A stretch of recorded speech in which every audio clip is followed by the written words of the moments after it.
നമസ്കാരം. ശ്രേഷ്ഠ ഭാരതം പൈതൃക ഭാരതത്തിന്റെ പുതിയൊരു അധ്യായത്തിലേക്ക് എല്ലാ പ്രിയപ്പെട്ട പ്രേക്ഷകർക്കും സ്വാഗതം. ഒപ്പം ആചാര്യസഭയ്ക്കും സ്വാഗതം. ശ്രേഷ്ഠ ഭാരതം പൈതൃക ഭാരതത്തിന്റെ ഈ വേദിയിൽ 3-ാം ഘട്ട മത്സരങ്ങളാണ് നടക്കുന്നത്. നമ്മുടെ കുട്ടികൾ എല്ലാവരും തന്നെ വീറോടും വാശിയോടും കൂടിയാണ് അവരുടെ കഴിവുകൾ ഈ വേദിയിൽ അവതരിപ്പിക്കുന്നത്. ഇന്നത്തെ എപ്പിസോഡിലെ ആദ്യത്തെ സെഗ്മെന്റ് നമുക്ക് ഇവിടെ ആരംഭിക്കാം. വജ്രവ്യൂഹം.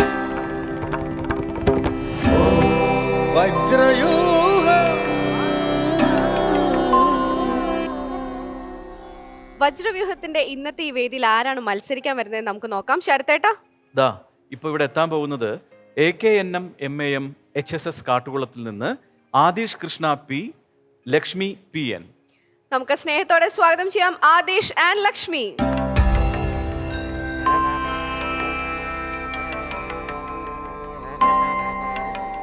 ആദീഷ്, ലക്ഷ്മി, എങ്ങനെയുണ്ടായിരുന്നു നമ്മുടെ എപ്പിസോഡുകളൊക്കെ കണ്ടിട്ട് റെസ്പോൺസ്? നല്ല സന്തോഷം തോന്നി. ആണോ? എനിക്ക് സന്തോഷം. നിനക്ക് സന്തോഷം മാത്രമേ തോന്നിയുള്ളൂ? ഫാൻസിനെ ഒന്നും കിട്ടിയില്ലേ പുതിയ? ഇല്ലേ? എന്റെ അടുത്ത് പലരും പറഞ്ഞല്ലോ ആദീഷിന് ഭയങ്കര നല്ല പയ്യനാണെന്നൊക്കെ പറഞ്ഞിട്ട്. എന്റെ അടുത്ത് ആരും വന്ന് പറഞ്ഞില്ല? ചേടാ, ഇവരൊക്കെ എന്റെ അടുത്ത് പറയണ്ടേ, ഈ കുട്ടിയുടെ അടുത്ത് പറയണ്ടേ? ഇവിടെ എങ്ങനെയാ? നല്ല സന്തോഷം തോന്നി, അഭിമാനം തോന്നി. അഭിമാനം തോന്നി. ഓക്കെ, എന്തെങ്കിലും പുതിയ പ്രിപ്പറേഷൻ ഉണ്ടോ? കഴിഞ്ഞ 2 റൗണ്ടുകളിൽ നിന്നും എന്തെങ്കിലും വ്യത്യസ്തമായിട്ടൊക്കെ ചെയ്യണം എന്നൊക്കെയുള്ള പ്രിപ്പറേഷൻസ് കാര്യങ്ങളൊക്കെ ഉണ്ടോ? നന്നായിട്ട് പഠിച്ചിട്ടുണ്ട്. നന്നായിട്ട് പഠിച്ചിട്ടുണ്ട്. ഇവനിവിടെ വന്നപ്പോ ഏതോ കാലഘട്ടത്തിൽ കഴിഞ്ഞ ജന്മത്തിൽ പോലും കണ്ട പരിചയം എന്നെ കാണിക്കുന്നില്ല. ഞാൻ മുഖത്തേക്ക് നോക്കുന്ന അവൻ എന്റെ മൈൻഡ് പോലും ഇല്ല. എടാ, കഴിഞ്ഞ പ്രാവശ്യം ഞാൻ നിന്നെ ഇത്രയ്ക്ക് വിഷമിപ്പിച്ചായിരുന്നാ? ഇല്ലല്ലോ. അപ്പൊ എന്തായാലും നന്നായിട്ട് പഠിച്ചു വന്നിട്ടുണ്ട് 2 കൂട്ടരും. അപ്പൊ ഈ ഒരു റൗണ്ടിന്റെ പ്രത്യേകത അറിയാം അല്ലോ? റൂൾസ് അറിയോ? അങ്ങനെയൊന്നുമില്ല. അറിയാം. എന്നാലും ഞാൻ ഒന്നുകൂടെ പറയട്ടെ, ഒരു രസത്തിന്. നമുക്ക് തന്നിട്ടുള്ള സബ്ജക്റ്റുകളിൽ നിന്നും ഏത് വിഷയമാണ് തിരഞ്ഞെടുക്കുന്നത് എന്നുള്ളത് നമ്മൾ കണ്ടുപിടിക്കുന്നത് പകിടയിട്ടിട്ടാണ്. ഒരു വെറൈറ്റിക്ക് പകിടയിട്ടിട്ട്. അപ്പോൾ അതിൽ എത്രയാണോ നമ്പർ വരുന്നത് ആ നമ്പറിൽ ഒളിഞ്ഞിരിക്കുന്ന സബ്ജക്റ്റിനെ ബേസ് ചെയ്തിട്ടായിരിക്കും നിങ്ങൾക്ക് ക്വസ്റ്റ്യൻ ചോദിക്കുന്നത്. ആ സബ്ജക്റ്റിനെ ബേസ് ചെയ്ത് നിങ്ങൾക്ക് ടോട്ടൽ 7 ചോദ്യങ്ങളാണ് ഉണ്ടാവുക. അപ്പം അതിന് 4 ഓപ്ഷൻസ് ഉണ്ടായിരിക്കും. 30 സെക്കൻഡ് ആയിരിക്കും ഈ ഒരു ചോദ്യത്തിന് ഉത്തരം നൽകാനായിട്ട് നിങ്ങൾക്ക് തരുന്ന സമയം. ഈ 30 സെക്കൻഡിന് ശേഷം ശരി ഉത്തരം നൽകിയാലും തെറ്റുത്തരം നൽകിയാലും അത് വാലിഡ് ആയിരിക്കില്ല. ഓരോ ശരിയുത്തരത്തിനും 10 മാർക്ക് വീതമായിരിക്കും ഉണ്ടാവുക. തെറ്റുത്തരത്തിന് -, പോയിന്റ്സ് ഇല്ല. ഈ ഒരു മത്സരത്തിൽ നിങ്ങൾക്ക് എതിരാളികളും ഇല്ല. എല്ലാം ക്ലിയർ അല്ലേ? ചോദ്യം ചോദിക്കട്ടെ? റെഡിയാണോ? ഏതാ വിഷയം എന്ന് അറിയണ്ടേ? എടാ പോടാ, നിന്റെ റിയാക്ഷൻ എനിക്ക് ശരിയാവണില്ല കേട്ടോ. എന്ത് ചോദിച്ചാലും അറിയണ്ടേ? നിനക്ക് ഭയങ്കര മാറ്റമായി, പിള്ളേരൊക്കെ മാറിപ്പോയി ശരത്തേട്ടാ. ഒരു റൗണ്ട് അങ്ങോട്ട് നമ്മൾ കടന്നല്ലേ ഉള്ളൂ. രണ്ടാമത്തേത് 3-ാമത്തെ ഇത്രയൊക്കെ ജാടിടാനുണ്ടോ?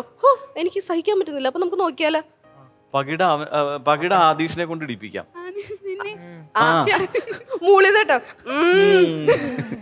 അപ്പൊ വാ, നമുക്ക് നോക്കാം.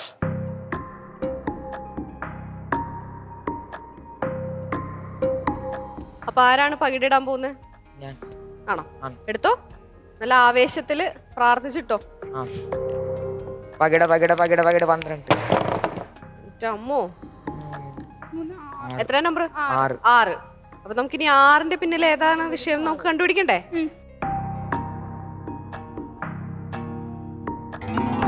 ജനമേജയന്റെ സർപ്പസത്രം. അപ്പൊ സബ്ജക്ട് എന്താണെന്ന് മനസ്സിലായല്ലോ? നന്നായി പഠിച്ചിട്ടുള്ളതാണോ? ഇത് കിട്ടണമെന്നായിരുന്നു ആഗ്രഹം? ഒരു ആഗ്രഹം ഉണ്ടാവുമല്ലോ. യയാതിയുടെ ചരിത്രം കിട്ടിയ നന്നായിരുന്നു തോന്നിയത്. ആണോ? ഇവിടെയോ? എനിക്ക് എല്ലാം പഠിച്ച അതൊക്കെ സമ്മതിച്ചു. എന്നാലും നമുക്കൊരു ഇഷ്ടം ഉണ്ടാവില്ല, കൂടുതൽ ഇഷ്ടം. അതെന്തായിരുന്നു? രാമായണ ഉൽപ്പത്തി. ആണോ? അതാണ് ഞാൻ ചോദിച്ചത്. ആഹാ, എന്റെ മലയാളം എന്തോ പ്രശ്നമുണ്ട്. അപ്പൊ എന്തായാലും നിങ്ങൾ 2 പേരും സെറ്റ് ആണല്ലോ. ഇനി നമുക്ക് ആരെ വിളിക്കണം? ആരാ ക്വിസ് മാസ്റ്റർ? വിധുബാല മാഡം. അപ്പൊ വിധുബാല ചേച്ചി, പ്ലീസ് കം.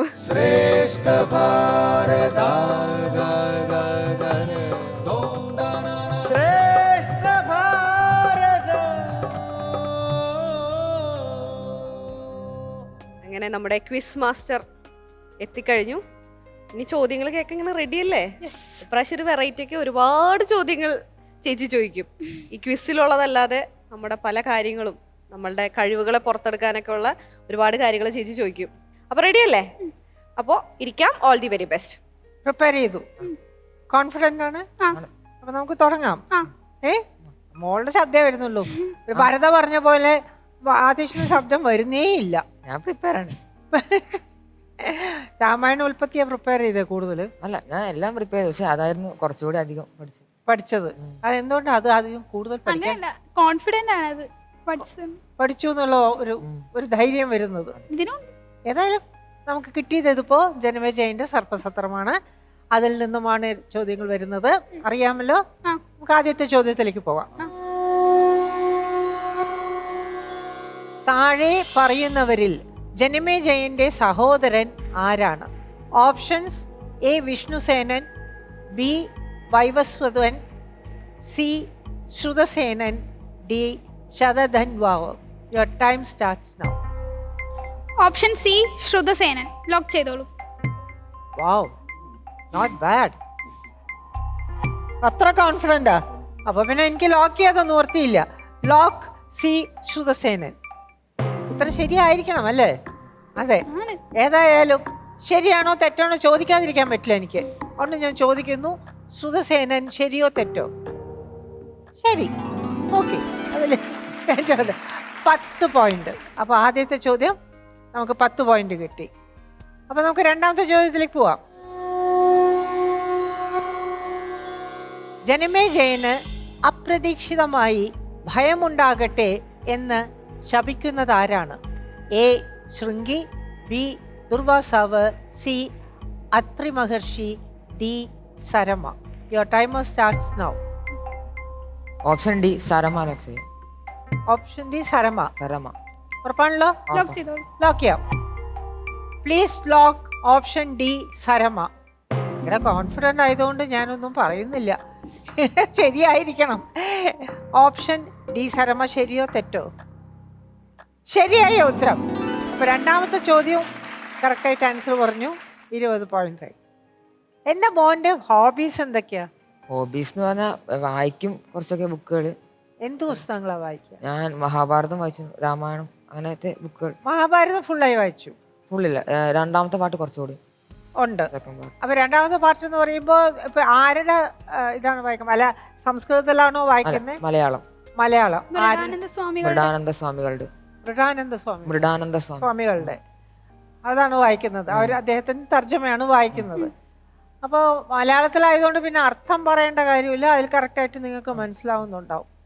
അപ്പോൾ എങ്ങനെ തോന്നി പുരാണം ഇത് വായിച്ചപ്പോൾ, ഇതിഹാസം വായിച്ചപ്പോൾ?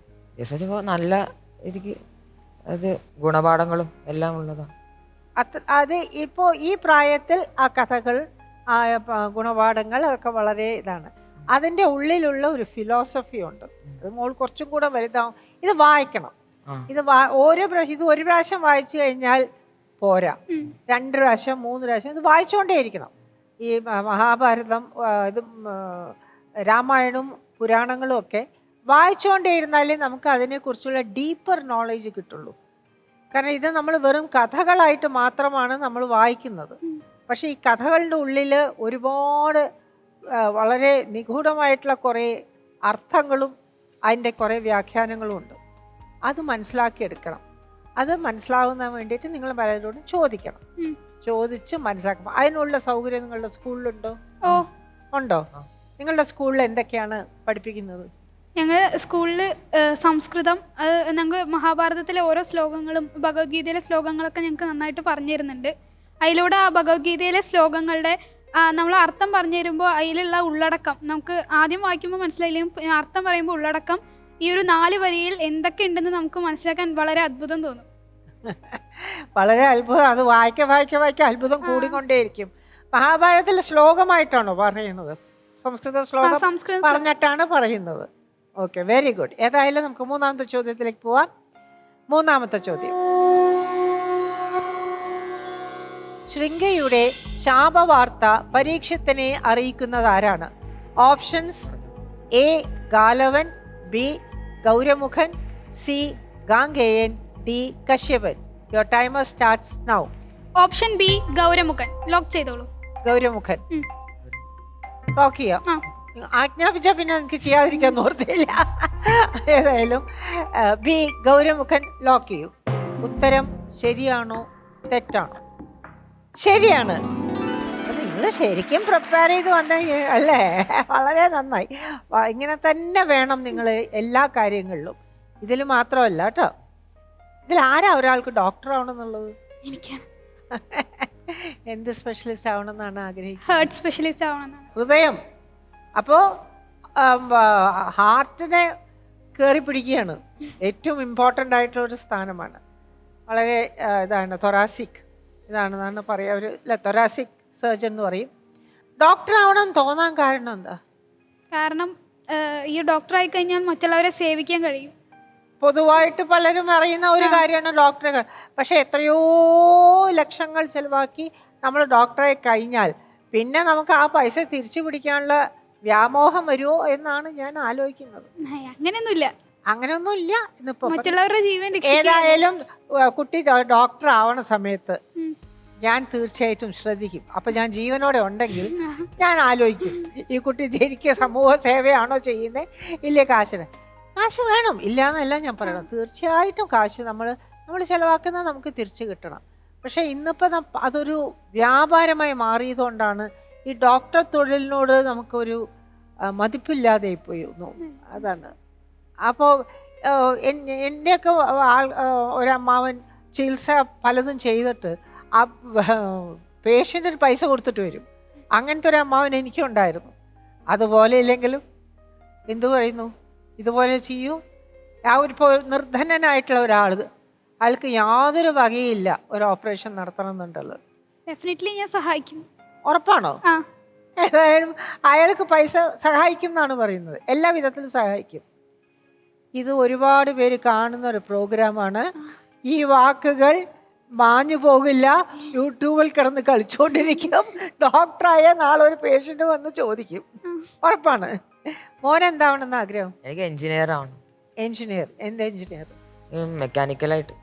മെക്കാനിക്കൽ. കാറിനോടാണോ മോഹം? കാറുകളോടാണോ? അല്ല, കാറുകളോടൊന്നല്ല, അങ്ങനെ. ഏതാണ്? മെക്കാനിക്കൽ തന്നെ കുറേ ഉണ്ടല്ലോ. ഓട്ടോമൊബൈൽ ഉണ്ട്, അല്ലാത്തതും ഉണ്ട്. ഏതാണ്? അങ്ങനെ എഴുതിയിട്ടില്ല. ഏതെങ്കിലും. അപ്പോൾ കണക്കിൽ കറക്റ്റ് നല്ല മാർക്ക് ഉണ്ടാവാറുണ്ടോ? ഉണ്ട്. 100 ഔട്ട് ഓഫ് 100. ഏതായാലും വളരെ ഇതാ. അടുത്തേക്ക് നിങ്ങൾ ഹോബീസിന്റെ കാര്യം ചോദിക്കാം. നമുക്ക് 4ാമത്തെ ചോദ്യത്തിലേക്ക് പോവാം. ജനമേജയന്റെ പത്നിയുടെ പേരെന്ത്? A Sunanda, B Suvarna, C Vapushtama, D Vanaja. Your timer starts now.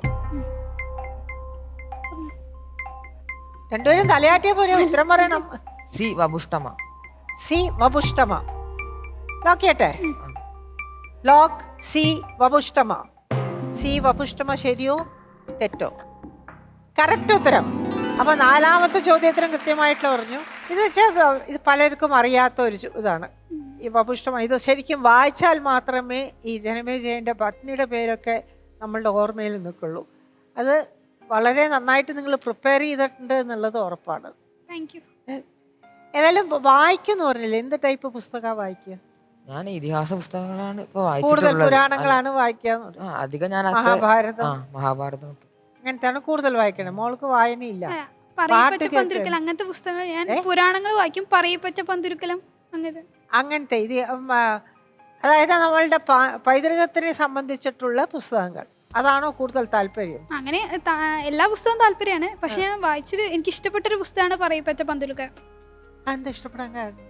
കാരണം ഒന്നാമത് ഞങ്ങളുടെ സ്കൂളിനടുത്തുള്ള ഒരു അമ്പലം വായിലാങ്കുന്നിലപ്പൻ. അപ്പോൾ അദ്ദേഹത്തിന്റെ ഈ പറയപ്പറ്റ പന്തുരുക്കലത്തിലെ 12ാമത്തെ പുത്രനാണ് വായിലാങ്കുന്നിലെ അപ്പൻ. അപ്പോൾ ആ കഥയായിട്ടും പിന്നെ വളരെ എനിക്ക് ആ കഥ ജാതി മത ഇതില്ലാതെ സഹോദരന്മാരായിട്ട് കഴിയുന്ന ഒരു കഥ ആയതുകൊണ്ട് എനിക്ക് വളരെ ഇഷ്ടമാണ്. 12 മക്കളും 12 കുലത്തിലാണ് വളർന്നത്. 12 കുലത്തിലാണ് വളർന്നത്. ആ 12 പേരെ അറിയോ? ഓർമ്മയുണ്ടോ? ഞാൻ അഗ്നിഹോത്രി,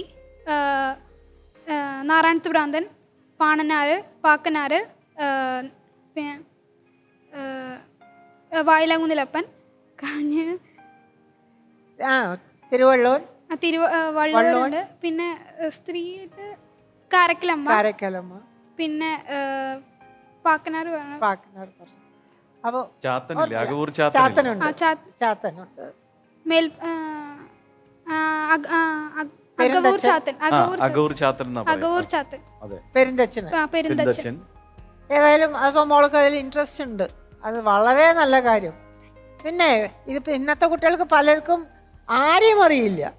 ചിലവർക്ക് ഇത് പന്തീർ കുലോ, അതെന്താ ഈ പന്തീർ കുലം എന്ന് പറയുമ്പോൾ അത് എന്ത് കുലമാണെന്നാണ് ചോദിക്കുന്നത്. അത് 12 ആണെന്നുള്ളത് പോലും അറിയുന്നില്ല.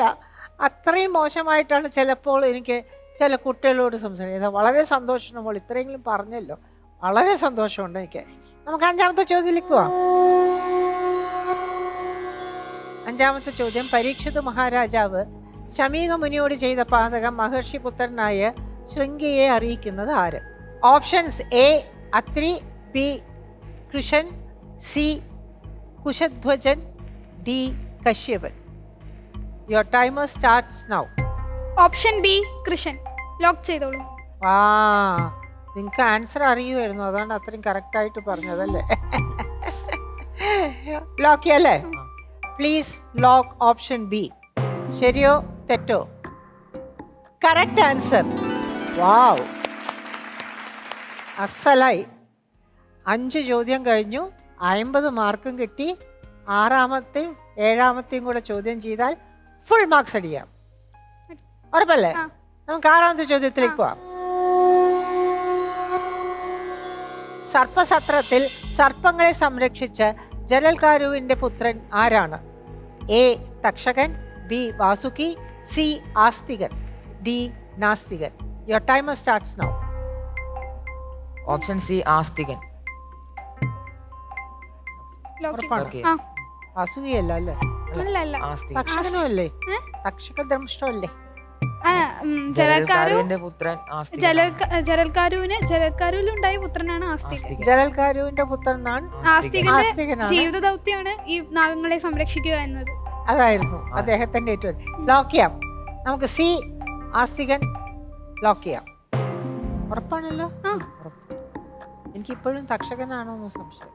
എനിവേ, നിങ്ങൾ കൂടുതൽ പഠിച്ചിട്ടുണ്ട്, അതുകൊണ്ട് ഞാനൊന്നും പറയുന്നില്ല. സി ആസ്തികൻ. ശരിയോ തെറ്റോ? ശരി ഉത്തരം. ആസ്തികൻ ശരി ഉത്തരം. ജലൽകാരുവിന്റെ പുത്രനാണ് ആസ്തികൻ. കൺഫ്യൂസ് ചെയ്യാൻ നോക്കിയാലും നിങ്ങൾ കൺഫ്യൂസ്ഡ് ആവില്ല അല്ലേ? അത്ര നന്നായി പഠിച്ചിട്ടുണ്ട്. പിന്നെ ഇതിൽ നിങ്ങൾ ഒരു കുട്ടിക്ക്, നിങ്ങൾ മോൾക്കല്ലേ കോറൽ റീഡിങ് എന്ന് പറയുന്നത്, അതെന്താ? അതെന്ന് വെച്ചാൽ നമ്മളൊരു ക്ലാസ്സിൽ ഏറ്റവും നല്ല ഇങ്ങനെ വായിക്കുന്നതിനിടയിൽ കൂടെ നല്ല സൗണ്ടുള്ള കുട്ടികളെ സെലക്ട് ചെയ്യും. അതിൽ നല്ല യൂണിഫോമിറ്റി ആയിട്ട് ഡ്രസ്സും അതൊക്കെ ധരിച്ചിട്ട് യൂണിഫോം സൗണ്ടിൽ നമ്മളൊരു നല്ല രസത്തിലൊരു കഥ പറയുക. അപ്പോൾ ആ രീതിയിൽ യൂണിഫോമായിട്ട് നമ്മൾ കഥ പറയുക, അതാണ് ഉദ്ദേശിക്കുന്നത്. അതായത് ഒരാൾ പറയണതാണോ ഇല്ലേ 2-3 പേര് ഒരുമിച്ച്? ഒരു ഗ്രൂപ്പായിട്ടൊരു 12 ആൾക്കാരുണ്ടാവും. അതിങ്ങനെ ഒരു യൂണിഫോമായിട്ട് നിന്നിട്ട് പറയലാണ്. അല്ല, ഞാൻ ചോദിച്ചത് സിംഗിൾ ആയിട്ടല്ല, 12 പേരും ഒരുമിച്ച് കോറസ് പാടുന്നത് പോലെ. അതെ അതെ, നല്ല എല്ലാവർക്കും നല്ല സൗണ്ട് ഉണ്ടാവും. ഒരേ യൂണിഫോം ആയിട്ട് സൗണ്ടിൽ പറയും. കഥ പറയുക, കഥ വായിക്കുക. കഥ നമുക്ക് ഒരു ഇതുണ്ടാവും, പക്ഷെ നമ്മൾ കാണാപ്പാടായിട്ട് കഥയും പഠിച്ചിട്ടുണ്ടാവും. ഇങ്ങനെ വെച്ചിട്ട് നമ്മൾ വായിക്കാം. അത് ശരി. അപ്പൊ നമ്മൾ ഈ പള്ളിയിലൊക്കെ കോറൽ പാട്ടുകൾ പാടുന്നത് പോലെ അതുപോലെ ഏകദേശം അത് വായിക്കല്ല നമുക്ക് കഥ പഠിച്ചിട്ട് ഇങ്ങനെ നമുക്ക് ആ കാർഡ് ഉണ്ടാവും കയ്യില്, അപ്പൊ അത് വെച്ച് വായിക്കുകയും ചെയ്യാം. നമ്മള് കാർഡ് ഉണ്ടാവും, പക്ഷെ നമ്മള് ഓഡിയൻസ് നോക്കി പറയുമ്പോ കാണാതെ പഠിച്ച് പറയുന്നത്. ഞാൻ ആദ്യമായിട്ടാണ് കേൾക്കുന്നത് കോറൽ. അതെ അതെ, കോറൽ റീഡിംഗ് എന്ന് പറയുന്നത്. ഒന്ന് ഒരു എക്സാമ്പിൾ കാണിച്ചു തരുമോ ലക്ഷ്മി? അയ്യോ, അത് ഞാൻ 4ാം ക്ലാസ്സിൽ ചെയ്തതാ. അതെയോ? ഇഷ്ടമാണോ ചെയ്യാൻ? ഇത് ഇപ്പൊ നിങ്ങളുടെ സ്കൂളിൽ മാത്രമേ ഉള്ളൂ, പല സ്കൂളുകളിലും ഉണ്ടോ? ഞാനിത് എന്റെ പഴയ സ്കൂളിൽ നിന്ന് ചെയ്തതാണ്. ഇവിടെ ഉണ്ടോ ഇപ്പൊ നിങ്ങൾ പഠിക്കുന്ന സ്കൂളില്? ഇവിടെ ഞാൻ ഉണ്ടായിരുന്നിട്ടില്ല, ഞാൻ ചെയ്തിട്ടില്ല. ഇവിടെ ഞാൻ ചെയ്തിട്ടില്ല, അവിടെ ഞാൻ എന്റെ ഒരു പഴയ സ്കൂളിൽ ചെയ്തതാ. അല്ല, പഴയ സ്കൂളിൽ ചെയ്തത് ഈ സ്കൂളിൽ അങ്ങനത്തെ ഒരു സിസ്റ്റം ഉണ്ടോ, ആ ഒരു ഇത് ഉണ്ടോ എന്നാ ചോദിക്കുന്നത്. ഈ കോറൽ റീഡിംഗ് എന്നുള്ളത് ഉണ്ടോ? അത് ഇല്ല. പക്ഷെ ഞാൻ ഒരു സ്കൂളിലും ഒന്നിലും കേട്ടിട്ടില്ല, അതുകൊണ്ടാണ് എനിക്ക് കോറൽ റീഡിംഗ് എന്നുള്ളത് ഞാൻ കേട്ടിട്ടില്ല. അതുകൊണ്ടാണ് ഞാൻ വ്യക്തമായിട്ട്. അപ്പൊ 4-5 പേര് നിന്ന് ഒരേ സൗണ്ടിൽ യൂണിഫോമിലി ഒരേ കാര്യം വളരെ വ്യക്തമായിട്ട് റിസൈറ്റ് ചെയ്യുന്നതിനാണ് ഈ കോറൽ റീഡിംഗ് എന്ന് പറയുന്നത് അല്ലേ? ഓക്കെ, ഞങ്ങൾ ഇത് കണ്ടിരിക്കുന്ന പ്രേക്ഷകർ പലർക്കും ഇത് അറിയണ്ടാവില്ല എന്ന് ഉറപ്പാണ്. അതുകൊണ്ട് നന്നായി. ഏതാമത്തെ നമുക്ക് അവസാനത്തെ ചോദ്യത്തിലേക്ക് വന്നിരിക്കുകയാണ്. 60 മാർക്ക് വിൻ ചെയ്ത് നിൽക്കുവാണ്. ഏതായാലും 7ാമത്തെ ചോദ്യത്തിലേക്ക് പോവാം. നമുക്ക് പോവാം. ബ്രഹ്മാവിൽ നിന്ന് ലഭിച്ച മന്ത്രശക്തി കൊണ്ട് പരീക്ഷിത്തിനെ തക്ഷക ദംശത്തിൽ നിന്നും രക്ഷിക്കാൻ പുറപ്പെട്ടത് ആരാണ്? A Kashyapan, B Shamikan, C Markandeyan, D Shringi. Your timer starts now. Option A Kashyapan lock ചെയ്തോളൂ. ഓക്കെ, ഏതായാലും ലോക്ക് എ കശ്യപൻ. ഈ ആൻസർ ശരിയാണല്ലേ? ആ. ആണല്ലേ? ആണ്. ഞാൻ ചോദിക്കട്ടെ, അതും കൂടെ പറഞ്ഞോട്ടെ. എ കശ്യപൻ ശരിയാണോ തെറ്റാണോ? ശരിയാണ്. വളരെ കോൺഫിഡൻറ്റ്. ഇത്രയും കാലം ഇപ്പോൾ കുറേ ആൾക്കാർ വന്ന് ഇതിൻ്റെ ചെയ്തു, പക്ഷെ ഇത്രയും കോൺഫിഡൻ്റ് ആയിട്ട് ഒരു കാര്യത്തിനെ പറ്റി വളരെ കോൺഫിഡൻ്റ് ആയിട്ട് പറയുന്ന കുട്ടികൾ എനിക്ക് ഭയങ്കര ഇഷ്ടമായി. നിങ്ങളുടെ ആൻസേഴ്സും ഒക്കെ വളരെ സ്പോണ്ടേനിയസ് ആയിരുന്നു. പുതിയ ഒരു അറിവാണ് എനിക്ക് നിങ്ങളിൽ നിന്നും കിട്ടിയത് കോറൽ റീഡിങ്ങിനെ പറ്റിയിട്ട്. എനിവായും താങ്ക് യു സോ മച്ച്. ഞാൻ നിങ്ങളെ ഒരുപാട് താങ്ക് ചെയ്യുന്നു for giving me the information. Thank you ma'am. നമുക്ക് വരദെ വിളിക്കാം. വരദെ. ശ്രേഷ്ഠ ഭാരത ശ്രേഷ്ഠ ഭാരത. ചേച്ചി ഭയങ്കര ഹാപ്പി ആയിട്ടുള്ള ഒരു റൗണ്ട് ആയിരുന്നു. ഭയങ്കര ഹാപ്പി ആയിട്ടുള്ള റൗണ്ടാണ്. കാരണം അവർ ഒരു സംശയമില്ല, അവർ അത്രയും നന്നായിട്ട് പ്രിപ്പയർഡ് ആയിട്ട് വന്നിട്ടുണ്ടായിരുന്നു. ഇപ്പോഴും ആദിഷിന്റെ മുഖത്ത് സെയിം ഭാവം. ഞാനിപ്പോ പ്രോഗ്രാമിന് വന്നിട്ടേ ഉള്ളൂ, ഞാൻ ഈ നാട്ടുകാരനല്ല. വിനയം കൊണ്ടാണ്. ഓക്കെ, അങ്ങനെ അംഗീകരിച്ചു. അതിന് പ്രശ്നമില്ല. അപ്പൊ എന്തായാലും താങ്ക് യു ചേച്ചി. Thank you. വരും. അപ്പോ നല്ല മാർക്ക് തന്നെ കിട്ടി. ഇനിയിപ്പോ പ്രത്യേകിച്ച് സംശയം കാര്യങ്ങളൊന്നും ഇല്ല. Happy, full happy. ഈ ചിരി കണ്ടിട്ട് ഹാപ്പിയാന്ന് തോന്നുന്നില്ല. ആ, ഹാപ്പിയാണ്. അപ്പൊ എന്തായാലും ഇനി നമുക്ക് ആചാര്യസഭയുടെ അടുത്ത് ചോദിച്ചാലോ അവരുടെ അഭിപ്രായം. ശരി സ്വാമിജി. ഇത് ഗംഭീരമായിരുന്നു എന്ന് പ്രത്യേകിച്ച് പറയേണ്ട ആവശ്യമില്ല. നിങ്ങളുടെ കോൺഫിഡൻസ് ലെവൽ വളരെ നന്നായിട്ട് എല്ലാവർക്കും അപ്പീലിംഗ് ആയിരുന്നു അത്. അതുകൊണ്ട് അതിനെക്കുറിച്ച് എല്ലാ ഫുൾ പോയിന്റ് കിട്ടിയല്ലോ, അതിനെക്കുറിച്ചൊന്നും പറയേണ്ട ആവശ്യമില്ല. പരീക്ഷത്തിന് ഈ സർപ്പദംശനത്തിന് രക്ഷിക്കാൻ വേണ്ടി കശ്യപൻ വരുന്ന കഥ സൂചിപ്പിച്ചു. അപ്പോൾ ആ വഴിയിൽ വെച്ചിട്ട് തക്ഷകൻ കണ്ട് കുറച്ച് കൈക്കൂലിയെല്ലാം കൊടുത്ത് മൂപ്പരെ തിരിച്ചയക്കുന്നുണ്ടല്ലോ. അതെങ്ങനെയാണ് നമ്മളത് ആ കഥ പറയുമ്പോൾ വിശദീകരിക്കുമ്പോൾ, കശ്യപന് വലിയ ഋഷിയാണ്, അദ്ദേഹം ഇങ്ങനെ കൈക്കൂലിയും വാങ്ങിച്ച് തിരിച്ചു പോകുന്ന ആളാണെങ്കിൽ ഇന്നത്തെ കൈക്കൂലിക്കാരുമായിട്ട് എന്താ വ്യത്യാസം? പരീക്ഷത്തിൻ്റെ അടുത്ത് ശുഗമഹർഷി ചെല്ലുകയാണ്. അപ്പോൾ ശുഗമഹർഷി അടുത്ത് പരീക്ഷ ചോദിക്കുന്നത് എനിക്ക് 7 ദിവസം കൂടെ ആയുസുള്ളൂ, ഞാൻ എന്ത് ചെയ്യണം? അപ്പോൾ ശുഗമഹർഷി 7 ദിവസം കൊണ്ട് ഭാഗവതം പറഞ്ഞു കൊടുക്കും. അപ്പോൾ ഭാഗവതം പറഞ്ഞു കൊടുത്തു കഴിയുമ്പോൾ മരണം നടക്കും. പക്ഷെ മരണം നടന്നാലും പരീക്ഷത്ത് മോക്ഷം പ്രാപിക്കും. പരീക്ഷത്തിൻ്റെ മനസ്സ് ശരീരത്തിൽ നിന്ന് വേർപെടും. അപ്പോൾ മനസ്സ് ശരീരം പോയാലും തൻ്റെ നേഴൽ പോണ പോലെയേ ഉള്ളൂ. നമ്മുടെ നേഴൽ മാഞ്ഞു പോയി എന്ന് വെച്ചാൽ നമുക്ക് വിഷമമൊന്നുമില്ലല്ലോ, നേഴൽ നമ്മളല്ല. അതുപോലെ താൻ ആത്മാവാണെന്നുള്ള ബോധം ഉണ്ടാവും. അപ്പോൾ ആ മോക്ഷം കിട്ടാൻ ശുഖബ്രഹ്മേഷ് കൊടുക്കാൻ സാധിക്കും, മോക്ഷം കൊടുക്കാൻ സാധിക്കും. താൻ കൊടുത്താൽ ജീവൻ മാത്രമേ കൊടുക്കാൻ പറ്റുള്ളൂ, മോക്ഷം കൊടുക്കാൻ പറ്റില്ല. അപ്പോൾ അത് മനസ്സിലാക്കിയിട്ടാണ് കശ്യപൻ തിരിച്ചു പോകുന്നത്. മാത്രമല്ല എന്തിനാ പിന്നെ കശ്യപൻ കാശ് വാങ്ങിക്കണത്? അതല്ലേ നമുക്ക് അറിയേണ്ടത്. എന്നുവെച്ച് തിരിച്ചു പോയാൽ പോരെ. അപ്പോൾ ഇവർക്കെല്ലാം ഗുരുകുലങ്ങളുണ്ട്. ഗുരുകുലങ്ങൾ പണ്ട് ഫീസൊന്നുമില്ല. നമ്മൾ പോയി കഴിഞ്ഞാൽ ശിഷ്യൻ്റെ എല്ലാം ചിലവും ഗുരു വായിക്കണം. പോകാൻ നേരത്ത് കയ്യിലുള്ള സാമ്പത്തികം അനുസരിച്ച് ശിഷ്യന് എന്തെങ്കിലും ദക്ഷിണ കൊടുക്കും, വീട്ടുകാരുടെ സാമ്പത്തികം അനുസരിച്ച് കൊടുക്കും, അത്രയേ ഉള്ളൂ. അപ്പോൾ ആ ഗുരുകുലങ്ങൾ നിന്ന് പോകണമെങ്കിൽ രാജാക്കന്മാർ സഹായിക്കണം.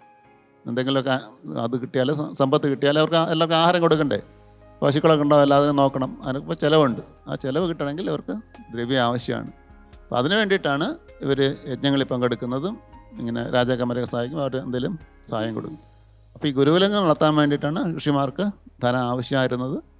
അപ്പോൾ ഈ കൈക്കൂലി വാങ്ങിച്ച് പോവുകയല്ല ചെയ്യുന്നത്. രാജാവിന് ഇത്ര ആയുസുള്ളൂ, ശുഖബ്രഹ്മർഷി വരാൻ പോകുന്നുണ്ട്, അദ്ദേഹത്തിന് മോക്ഷം കൊടുക്കാൻ സാധിക്കും, തനിക്ക് സാധിക്കില്ല. അപ്പോൾ അതാണ് കുറച്ചുകൂടെ നല്ലത്. നമ്മളെക്കാൾ നല്ലൊരു ഡോക്ടർ പേഷ്യൻറ്റിനെ ചികിത്സിക്കുകയാണെങ്കിൽ അതല്ലേ നല്ലത്. അപ്പോൾ അത് മനസ്സിലാക്കണം. ശരി, നമസ്കാരം. നന്ദി സ്വാമിജി. വിശ്വനാഥൻ സർ. ഇന്നത്തെ കഥാംശത്തെക്കുറിച്ച് മനുഷ്യജീവിതത്തിൽ അടക്കാനാവാത്ത ഒരു വികാരങ്ങളുടെ ഭാവമാണ് പ്രതികാരവാഞ്ച. മഹാഭാരതത്തിലുണ്ട്. ഇതേപോലെ വേറൊരു സന്ദർഭത്തിൽ അശ്വത്ഥമാവിൻ്റെ ഒരു പ്രതികാരവാഞ്ച ഇവിടെയുണ്ട്. ഈ പ്രതികാര വാഞ്ചകൾ നമുക്ക് എന്നും നിത്യജീവിതത്തിൽ എല്ലാവർക്കും ഉണ്ട്, ഒരാൾക്ക് മാത്രമല്ല. ആരെങ്കിലും എന്തെങ്കിലും പറഞ്ഞാൽ ഉടനെ അതിന് മറുപടി പറയണം, ആരെങ്കിലും നമ്മളെ ദ്രോഹിച്ചാൽ തിരിച്ച് ദ്രോഹിക്കണം. ഇങ്ങനെയൊക്കെയുള്ള ഒരു ജന്മസിദ്ധമായ വാസന നമ്മുടെ ഉള്ളിൽ അടിയുറച്ച് കിടപ്പുണ്ട്. പക്ഷേ അതിന് ചെയ്യുന്ന ഒരു പ്രതികാരവും സഫലമാവില്ല എന്ന് ഈ കഥ ബോധ്യപ്പെടുകയാണ്. ഈ പ്രതികാരങ്ങളുള്ളിൽ കൊണ്ടു നടക്കാമെന്നുള്ളതല്ലാണ്ട് അത് സഫലീകരിക്കാൻ പോവില്ല. ഇതാ ഇവിടെ തക്ഷകൻ കടിച്ച് മരിക്കുമെന്നുള്ള ആ ശാപത്തിന് ഒരു പ്രതികാരം ചെയ്യാൻ വേണ്ടി പുറക്കെട്ട് സർപ്പങ്ങളെയൊക്കെ നിഗ്രഹിക്കാൻ നോക്കിയിട്ടും അവസാന നിമിഷം ഒരു ചെറിയ പുഴുവിൻ്റെ രൂപത്തിലോ ഒരു ബ്രാഹ്മണ വേഷത്തിലോ ഇദ്ദേഹത്തിൻ്റെ രാജധാനിയിൽ വന്ന് അദ്ദേഹത്തെ നിഗ്രഹിക്കാൻ കാരണമായി. ഇതാണ് ആ കഥ പഠിപ്പിക്കുന്നൊരു പാഠം. അപ്പം നിത്യജീവിതത്തിൽ ഇതേപോലെ ഈ പ്രതികാരങ്ങൾ വെച്ചുകൊണ്ടിരുന്നിട്ട് കാര്യമില്ല എന്ന് ബോധ്യപ്പെടുക. അത് നമുക്കുള്ളിലുണ്ട്, അതിനെ അടക്കണം, അതിനെ ഇല്ലായ്മ ചെയ്യണം. ഏതാണ് ഈ കഥ പഠിപ്പിക്കുന്ന അതാണ്. അപ്പോൾ ചെറുപ്പം മുതലേ നമുക്ക് കുറേ ഇങ്ങനെയുള്ള പ്രതികാര വാഞ്ചകളുണ്ടാകും. ഈ വാഞ്ചകളെ അടക്കി നിർത്തിക്കൊണ്ട് ഇത് സഫലീകരിക്കാനുള്ളതല്ല. അതുകൊണ്ട് ഒന്നിനോടും നമുക്ക് പ്രതികാരം ചെയ്യേണ്ട. ആര് ചെയ്യും? ഈശ്വരനാണ് നിശ്ചയിക്കുന്ന ആൾ, നമ്മളല്ല അതിന് പ്രതികാരം ചെയ്യാൻ പറ്റുന്നത്. നമ്മൾക്ക് കർമ്മം ചെയ്യുവാൻ മാത്രമേ ഉള്ളൂ. പ്രതികർമ്മങ്ങൾക്കോ പ്രതികാരങ്ങൾക്കോ നമുക്ക് വിധിയില്ല, ആവില്ല. മനുഷ്യനവിടെ നിസ്സാരനാണ്. എത്രയോ പ്രതികാര കഥകൾ മഹാഭാരതം നമ്മെ പഠിപ്പിച്ചു. അങ്ങനെ ചെയ്യാനല്ല പഠിപ്പിച്ചത്, ചെയ്യരുത് എന്ന്. അശുദ്ധമാവനെപ്പോൾ ഞാനും പ്രതികാരം ചെയ്യാം, അതേപോലെ ജനമേജയം ചെയ്ത പോലെ ഞാനും പ്രതികാരം ചെയ്യാം എന്ന് വിചാരിക്കല്ല വേണ്ടത്. ആ പ്രതികാരങ്ങളൊക്കെ നിഷ്ഫലങ്ങളാണ്, സഫലീകരിക്കാൻ പറ്റില്ല എന്ന് കുട്ടികളും നമ്മളുമൊക്കെ ഒരു പാഠം അതിൽ നിന്ന് പഠിച്ചാൽ എപ്പോഴെങ്കിലും ജീവിതത്തിൽ പ്രതികാരബുദ്ധി ഉണ്ടായാൽ പതുക്കെ അത് ലയിച്ച് കളയണം ഈ കഥയിലൂടെ. എന്നിട്ട് ആരോടും പ്രതികാരം വെച്ച് പുലർത്താതെ ഒരു നല്ല ജീവിതത്തിലേക്ക് വഴി പിടിച്ചു കൊണ്ടുപോകുന്ന കഥകളാണ് ഈ കഥ. അത് നിങ്ങൾ പഠിച്ച് പാഠമാകട്ടെ എന്ന് പ്രാർത്ഥിക്കുന്നു. Thank you sir. Alexander sir. യുവാക്കന്മാരിൽ നിന്ന് പഠിക്കേണ്ട 3 പാഠമാണ്. ഒന്ന്, ഡെവലപ്മെൻറ്റ് വേഴ്സസ് ഡിസ്ട്രക്ഷൻ. പുരോഗതി ഉണ്ടാക്കണമെങ്കിൽ സംഗതികളെ, പ്രകൃതിയെ നശിപ്പിച്ചിട്ട് പുരോഗതി ഉണ്ടാക്കാൻ പാടില്ല എന്നുള്ള ഒന്നാമത്തെ പാഠം. പട്ടണങ്ങൾ ഉണ്ടാക്കാൻ വേണ്ടി, പുരോഗതി ഉണ്ടാക്കാൻ വേണ്ടി പ്രകൃതിയെ നശിപ്പിച്ചിട്ട് ചെയ്യരുത് എന്നുള്ള ഒന്നാം പാഠം. അവിടുന്ന് തക്ഷകൻ്റെ വൈരാഗ്യം തുടങ്ങുകയാണ്. ആ അർജുനൻ്റെ, ഈ തക്ഷകൻ്റെ ഭാര്യയെ കൊന്ന അർജുനൻ്റെ ഗ്രാൻഡ് സണ്ണാണ് ഈ അഭിമന്യുവിൻ്റെ മകനാണ് പരീക്ഷിത്ത്. ഇതിനു വേണ്ടി അവിടെ പരീക്ഷയ്ക്ക് പോകാനാണ് പഴയ കഥ. സർപ്പത്തിൻ്റെ തലയിലിട്ട് അവസാനം മഹർഷി മകൻ വന്ന് ശപിച്ച് മരണഭയം ഉണ്ടായി. അപ്പോൾ ഈ മരണഭയം ഉണ്ടായപ്പോൾ നമുക്ക് കിട്ടിയത് 2 മഹത്തായ പുസ്തകങ്ങളാണ്. പരീക്ഷിത്തിൻ്റെ മരണഭയം മാറ്റാൻ വേണ്ടി ശ്രീമദ് ഭാഗവതം എന്ന പ്രസിദ്ധമായ ഗ്രന്ഥം ഉണ്ടായി, നമുക്ക് സാരാംശം തരുന്ന ഗ്രന്ഥം. രണ്ടാമത് സർപ്പസത്തത്തിൽ ജനമേജയന് മരണഭയം ഉണ്ടായിട്ട് ജനമേജയൻ്റെ മരണഭയം മാറ്റാൻ വേണ്ടിയാണ് വേദവ്യാസൻ ദേവീ ഭാഗവതം പറഞ്ഞു കൊടുക്കുന്നത്.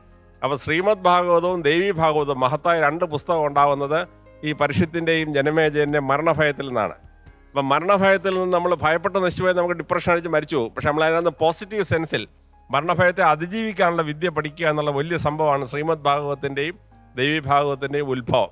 നമ്മൾ ഈ ഏത് നെഗറ്റീവ് സംഭവം വന്നാലും അതിൽ നിന്ന് പോസിറ്റീവായി എന്ത് കിട്ടണമെന്ന് പഠിക്കുകയാണ് നമ്മുടെ യുവാക്കന്മാർ ചെയ്യേണ്ടത്. അയ്യോ അങ്ങനെ സംഭവിച്ചു പോയല്ലോ, ഡെസ്പ് അടിച്ച ആത്മഹത്യാ പ്രവണതയിൽ പോകുന്നതല്ല പ്രശ്നം, അതിൽ നിന്ന് എന്താണ് നമുക്ക് കിട്ടിയത്.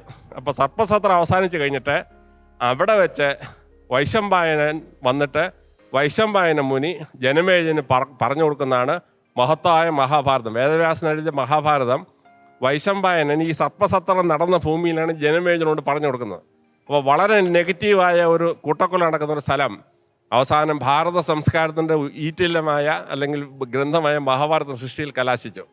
അപ്പോൾ ഈ സർപ്പസത്രം നമുക്ക് കിട്ടിയത് 3 മഹത്തായ ഗ്രന്ഥങ്ങളാണ്, ശ്രീമദ് ഭാഗവതം, ദേവീ ഭാഗവതം, മഹാഭാരതം. ആ മഹത്വമാണ് നമ്മൾ യുവാക്കന്മാർ പഠിക്കേണ്ടത്. From everything negative something positive can be created എന്ന പാഠം കുട്ടികൾ പഠിക്കണം. Thank you sir. ശരത്തേട്ടാ? ഒന്നും പറയാനില്ല. കാരണം ഫസ്റ്റ് തിങ്, ഈ ഇത്രയും വലിയ ആചാര്യന്മാർ പറയുന്നത് കേട്ടിരിക്കുക എന്നുള്ളത് എന്നെ സംബന്ധിച്ചിടത്തോളം ഒരു ഭാഗ്യമുള്ള ഒരു കാര്യമാണ്. രണ്ടാമത് എനിക്ക് കണ്ട് ആനന്ദിക്കാൻ സാധിച്ചത് നിങ്ങൾ രണ്ടുപേരും ഒരു സംശയവുമില്ലാതെ വളരെ ചുറുചുറുക്കായിട്ട് ചിരിച്ചുകൊണ്ട്, ചിരിച്ചാൽ ഉണ്ട്, ചിരി ഇല്ലാന്നല്ല, പക്ഷേ വളരെ ആർജവത്തോടു കൂടി തന്നെ ഈ എല്ലാ ഉത്തരങ്ങളും പറയുണ്ടായി. അത് വളരെ സന്തോഷം തരുന്ന ഒരു കാര്യമാണ്. ഈ ഒരു ചടുലത, ഈ ഒരു എനർജി നിങ്ങളുടെ ലൈഫിൽ ലോങ് ഉണ്ടാവട്ടെ. പിന്നെ പുസ്തകം വായിക്കാറുണ്ടെന്ന് പറഞ്ഞു, നേരത്തെ ഇവരുടെ നമ്മൾ വളരും തോറും പുസ്തകങ്ങൾ ഇന്ന് വായിച്ച പുസ്തകം നമ്മൾ 2 കൊല്ലം കഴിഞ്ഞിട്ട് വീണ്ടും വായിക്കുമ്പോൾ നമ്മളുടെ അനുഭവങ്ങളും അതനുസരിച്ച് ഉയർന്നിട്ടുണ്ടാവും. അപ്പോൾ നമുക്ക് ആ ജീവിതാനുഭവങ്ങളും കമ്പയർ ചെയ്തിട്ട് അത് വായിക്കുമ്പോൾ കൂടുതൽ അർത്ഥങ്ങൾ നമുക്ക് ഈ ഇതിഹാസങ്ങളിൽ നിന്നും പുരാണങ്ങളിൽ നിന്നൊക്കെ നമുക്ക് സമ്പാദിക്കാൻ സാധിക്കും. എൻ്റെ അനുഭവത്തിലുള്ള ചെറിയ കാര്യമാണ് ഞാൻ പറഞ്ഞത്. അപ്പോൾ എന്തായാലും നല്ലൊരു ഡോക്ടർ ആവട്ടെ, നല്ലൊരു എഞ്ചിനീയർ ആവട്ടെ, എല്ലാ ആശംസകളും. താങ്ക് യു ശരത്തേട്ടാ. ചേച്ചി നേരത്തെ ഇവർ പറഞ്ഞിരുന്നല്ലോ ജനങ്ങൾക്ക് വേണ്ടി സേവിക്കാൻ ഇഷ്ടമാണ്, ദാനം നൽകാൻ ഇഷ്ടമാണെന്നൊക്കെ പറഞ്ഞല്ലോ. ഇത് ഇവരുടെ സ്കൂളിൻ്റെ ഒരു ഹിസ്റ്ററി ആയിട്ടും കൂടെ കണക്റ്റഡ് ആണ്. കാരണം എന്താണെന്ന് വെച്ച് കഴിഞ്ഞാൽ ഇവരുടെ സ്കൂള് നമ്മളുടെ ശ്രേഷ്ഠ ഭാരതത്തിന്റെ ആദ്യത്തെ സീസണിൽ വന്ന് ഫസ്റ്റ് കിട്ടിയവരാണ്. അന്ന് കിട്ടിയിരുന്ന പ്രൈസ് മണി കൊണ്ട് അവര് അവിടെ ഒരു ഓഡിറ്റോറിയം അല്ലേ, ഓഡിറ്റോറിയം നിർമ്മിച്ച് എല്ലാവർക്കും ശ്രേഷ്ഠ ഭാരതത്തിന്റെ പേര് ഇട്ടിട്ടുണ്ട്. അങ്ങനെ എന്താ പറയാ, നമ്മളുടെ ഈ ഷോയിൽ കൂടെ അവരുടെ ഒരു സ്കൂളിന്റെ ഒരു മഹത്വവും കാര്യങ്ങളൊക്കെ, അതായത് കയ്യിൽ വെച്ച് അങ്ങോട്ടും ഇങ്ങോട്ടും പിരിച്ചു കൊടുക്കാണ്ട് നാളേക്കുള്ള തലമുറയ്ക്ക് വേണ്ടിയിട്ട് അവര് ഒരു ഓപ്പൺ സ്റ്റേജ് ഒക്കെ ഉണ്ടാക്കി അങ്ങ് കൊടുത്തിട്ടുണ്ട്. അതിൽ നിന്നായിരിക്കും ഈ കുട്ടിക്ക് ഇൻസ്പിറേഷൻ കിട്ടിയത്. അതാ പറഞ്ഞ ഇൻസ്പിറേഷൻസിനൊക്കെ അങ്ങനെ ഇപ്പം വരുന്ന ഇനി കുറച്ചു കാലം കഴിഞ്ഞ് ഇപ്പൊ ഈ പിള്ളേരൊക്കെ പോയി കഴിഞ്ഞാലും പിന്നെ വരുന്നവർക്ക് ശ്രേഷ്ഠ ഭാരതം എന്ന് പറഞ്ഞിട്ടാണ് അതെന്താന്ന് ചോദിക്കും, പറയും. അങ്ങനെ ഒരു ഹിസ്റ്ററിയും കൂടെ ഈ ഒരു സ്കൂളിനുണ്ട്. ഇവിടെ വന്ന് വിജയിച്ച ഹിസ്റ്ററി ഉണ്ട്. ആ കിട്ടിയ പൈസ കൊണ്ട് നെക്സ്റ്റ് ജനറേഷന് വേണ്ടി, ആ ഒരു സ്കൂളാവുമ്പോ ഉറപ്പായിട്ട് നെക്സ്റ്റ് ജനറേഷന് വേണ്ടിയുള്ള ഒരു സംഭവം കൂടെ അവര് എത്രയോ. അതെ അതെ അതെ അതെ, വളരെ നല്ല കാര്യമാണ് ചെയ്തത്. അങ്ങനെ ഒരു ഹിസ്റ്ററി കൂടെ ഉണ്ട് അവർക്ക്. ഒരു എക്സാമ്പിൾ ആയിട്ട്, ഒരു മോറലായിട്ട്, ഒരു മോറൽ എക്സാമ്പിൾ ആയിട്ട് എല്ലാവർക്കും പ്രചോദനമായിട്ട് നന്നായി, വളരെ നന്നായി, വെരി ഗുഡ്. എന്തായാലും നിങ്ങളുടെ മനസ്സ് പോലെ തന്നെ ഫുൾ മാർക്ക് കിട്ടിയിട്ടുണ്ട്. പിന്നെയുള്ള എന്താ പറയുക റൗണ്ടുകളിലും സ്കിറ്റിലൊക്കെ നല്ല മാർക്ക് തന്നെ വാങ്ങിക്കാൻ പറ്റട്ടെ. ഓക്കെ, അങ്ങനെ നമ്മുടെ വജ്രവ്യൂഹം ഇവിടെ അവസാനിച്ചിരിക്കുകയാണ്. ഇനി നമുക്ക് പോകാം മകരവ്യൂഹം.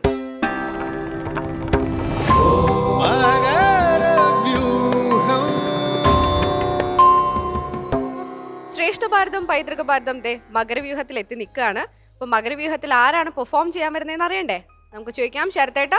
യെസ്, ഇന്ന് മകരവ്യൂഹത്തിൽ എത്തുന്നത് വ്യാസവിദ്യാപീഠം കല്ലേക്കാട്, പാലക്കാട്. ഓക്കെ, നമുക്ക് സ്വാഗതം ചെയ്യാം വ്യാസവിദ്യാപീഠം കല്ലേക്കാട്.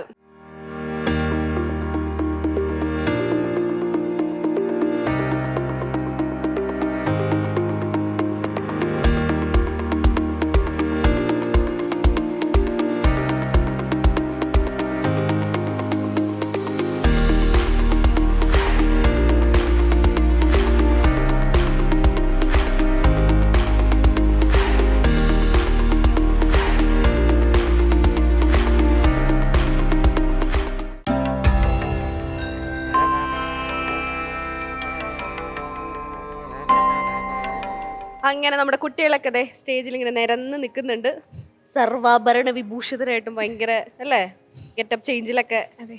അപ്പൊ നമുക്ക് ഓരോരുത്തരായിട്ട് പരിചയപ്പെട്ടാലോ? അവിടെ നിന്ന് തുടങ്ങാം. പേര്? വർഷ. വർഷ എത്രാം ക്ലാസ്സിലാ? ഞാൻ 9th. ഞാൻ Diya 9th. Shriya 9th. Jyothima 9th. Anamaya 9th. വർഷ മുമ്പ് വന്നിട്ടുണ്ടല്ലേ? പിന്നെ ആരൊക്കെ വന്നിട്ടുണ്ട് ഇവിടെ? അതെ, എല്ലാരും വന്നിട്ടില്ലേ? ഫസ്റ്റ്. എന്നിട്ട് ഇവര് കുറെ ടിപ്സ് ഒക്കെ തന്നോ? കാരണം നമ്മൾ മുമ്പ് ചെയ്യുമ്പോഴൊക്കെ മുരളിച്ചേട്ടൻ ഒരുപാട് കാര്യങ്ങൾ നിങ്ങൾക്കൊക്കെ പറഞ്ഞു തന്നിട്ടുണ്ട്. അതൊക്കെ പറഞ്ഞു കൊടുത്തിട്ടുണ്ടോ? ആ അന്നുണ്ടായ കുറവുകളൊക്കെ നികത്തി ഭയങ്കര സെറ്റപ്പ് ആയിട്ടാണ് ഇപ്രാവശ്യം വന്നിരിക്കുന്നത് അല്ലേ? എല്ലാവരും റെഡിയാണ്. എന്തായാലും ഇപ്രാവശ്യം ഈ ഒരു റൗണ്ടിൽ വരുന്ന എല്ലാ ശിവന്മാരെയും കാണാൻ ഭയങ്കര ഒരു പ്രത്യേക ഭംഗിയാണ് കേട്ടോ. ഈ കഴിഞ്ഞ എല്ലാ എപ്പിസോഡുകളിലും ഇങ്ങനെ സെലക്ട് ചെയ്യുന്നത് എങ്ങനെയാണെന്ന് എനിക്ക് മനസ്സിലാവുന്നത്. ക്യൂട്ടായിട്ടുള്ള ശിവന്മാരാണ് പൊതുവെ കണ്ടുവരുന്നത്, പ്രവണതയാണ് കാണുന്നത്. അപ്പം ഇന്ന് ഏത് വിഷയത്തെ കുറിച്ചാണ് പെർഫോം ചെയ്യാൻ പോകുന്നത്? ഞങ്ങള് അയ്യപ്പ ചരിതത്തിലെ മോഹിനി അവതാരമാണ് ഞങ്ങളുടെ വിഷയം. ഓക്കെ, അപ്പൊ എല്ലാവരും നന്നായി പ്രാക്ടീസ് ചെയ്ത് അല്ലേ? അതെ, ഫുൾ സെറ്റാണ്. അപ്പൊ എന്തായാലും നന്നായി തന്നെ പെർഫോം ചെയ്യാൻ സാധിക്കട്ടെ. All the best. Thank U. ഹൈന്ദവ മത ഐതിഹ്യപ്രകാരം മഹാവിഷ്ണുവിൻ്റെ ഒരേയൊരു സ്ത്രീ അവതാരമാണ് മോഹിനി. പാലാഴി മഥനത്തിന് ശേഷം അമൃത് തട്ടിയെടുത്ത് അസുരന്മാരിൽ നിന്നും അത് തിരികെ കൈക്കലാക്കാനാണ് ഭഗവാൻ മഹാവിഷ്ണു മോഹിനി അവതാരം സ്വീകരിക്കുന്നത്. പിന്നീട് ബ്രഹ്മാസുരൻ എന്ന രാക്ഷസനെ വധിക്കാനും വിഷ്ണു ഭഗവാൻ മോഹിനി രൂപം സ്വീകരിക്കുന്നുണ്ട്. ഈ ഭാഗമാണ് ഇന്നിവിടെ അവതരിപ്പിക്കുന്നത്. ഓം നമഃ ശിവായ. ഓം ശിവായ. ഓം നമ ശിവായ. ഓം നമ ശിവായ. ബ്രഹ്മാസുര, നിന്റെ കഠിന തപസ്സിൽ ഞാൻ സന്തുഷ്ടനായിരിക്കുന്നു. എന്നിൽ ഭക്തി നിറഞ്ഞവരിൽ നീയും ഒരുവനാണെന്ന് ഞാൻ അറിഞ്ഞിരിക്കുന്നു. പറയൂ, ഞാൻ നിനക്ക് എന്ത് വരമാണ് നൽകേണ്ടത്? ശിവഭഗവാനെ, അങ്ങേ കണ്ടതിൽ ഞാൻ സന്തുഷ്ടനായിരിക്കുന്നു. അണ്ടചരാചരങ്ങളെയും എനിക്കടക്കി ഭരിക്കണം. ഈ 3 ലോകവും എൻ്റെ ഭരണത്തിന്റെ കീഴിൽ വരണം. ഇത് സാധ്യമാവണമെങ്കിൽ ഞാൻ ചോദിക്കുന്ന വരം അങ്ങ് എനിക്ക് നൽകിയാലും. അങ്ങനെയാവട്ടെ, ചോദിച്ചുകൊള്ളൂ. കൈലാസനാഥ, ഞാൻ ആരുടെ ശിരസ് സ്പർശിച്ചാലും അവർ തൽക്ഷണം തന്നെ ഭസ്മമായി തീരട്ടെ. ഈ വരം എനിക്ക് നൽകി അങ്ങ് എന്നെ അനുഗ്രഹിച്ചാലും. തദാസ്തു.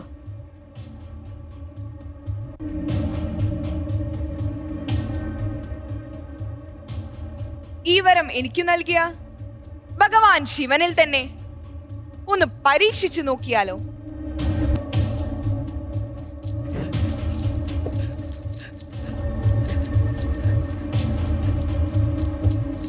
നാരായണ നാരായണ, നാം എന്താണ് ഈ കാണുന്നത്? ഭഗവാൻ ശിവൻ ജീവനം കൊണ്ട് ഓടുന്നു. ഭഗവാന്മാർക്ക് പോലും കഷ്ടകാലമോ? ശിവ ശിവ, കലികാലം. ആട്ടെ, എന്തായോ ഭഗവാൻ ശിവന്റെ അവസ്ഥ?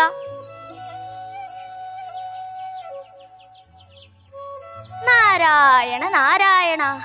നാരദ മഹർഷി, നിന്നാലും അതാരാ വിളിക്കുന്നത്?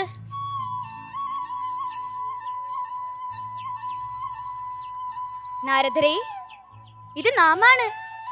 ഭഗവാനെ, അങ്ങോ?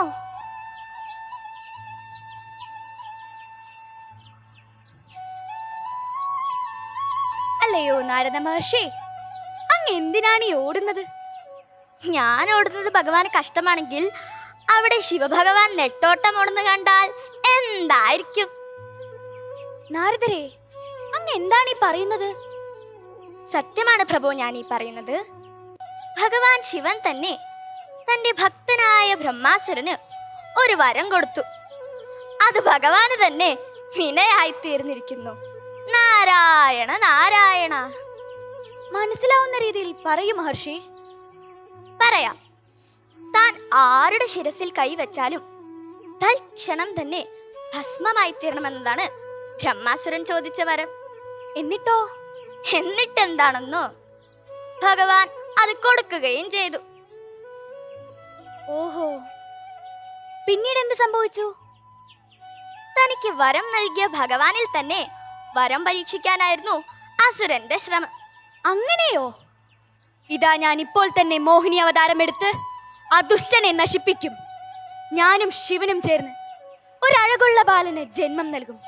അവൻ ഈ ഭൂലോകത്തിൽ സത്യത്തിന്റെയും ധർമ്മത്തിന്റെയും ഉത്തമ ഉദാഹരണമായിരിക്കും. നാരായണ നാരായണ. അങ്ങനെ മഹാവിഷ്ണു മോഹിനി അവതാരമെടുത്ത് ബ്രഹ്മാസുരന്റെ കൊട്ടാരത്തിൽ പ്രവേശിക്കുന്നു.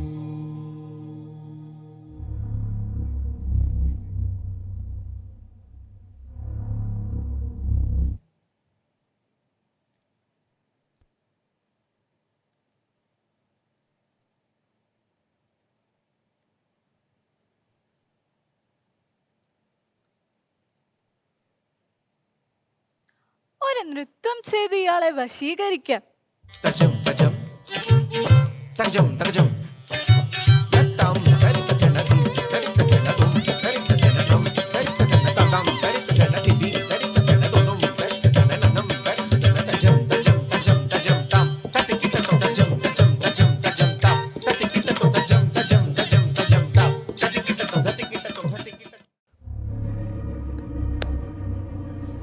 സൗന്ദര്യദേവതേ, മനുഷ്യമാംസം രുചിച്ച് രസിക്കുന്ന ഈ എനിക്ക് സുന്ദരിയായ നീ നല്ലൊരു നൃത്തം കാഴ്ചവെച്ചു. ആരാണ് നീ? പ്രഭു, ദൈവലോകത്തിൽ നിന്നും വന്നിരിക്കുന്നു. അങ്ങയുടെ ധീരവീര പ്രവൃത്തികൾ അറിഞ്ഞ് അങ്ങയെ സന്തോഷിപ്പിക്കാനായി വന്നവളാണ് ഞാൻ. അളവറ്റ സന്തോഷം. നീയൊന്ന് സമ്മതിച്ചാൽ അഖില ലോകവും ഭരിക്കാൻ പോകുന്ന രാജാവിന്റെ പ്രിയ റാണിയായി വാഴാം.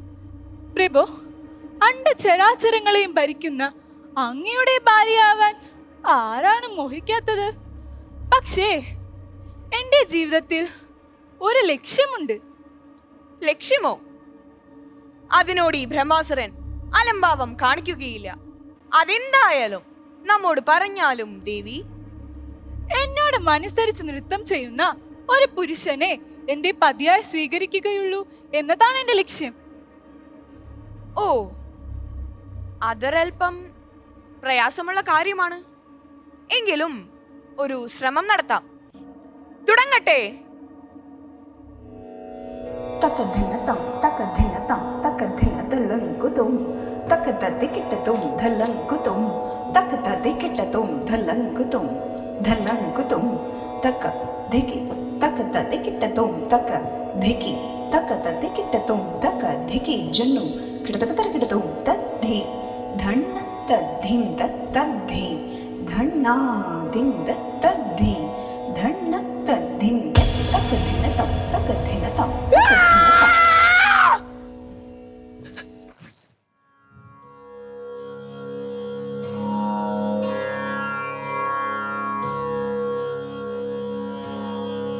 പിന്നീട് ശിവഭഗവാൻ മോഹിനിയിൽ ആകൃഷ്ടനായി അവർ തമ്മിൽ ഒരുമിച്ച് ഒരു പുത്രന് ജന്മമേകി.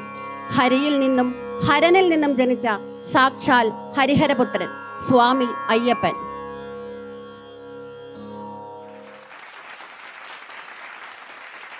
ക്ഷീണിച്ചോ?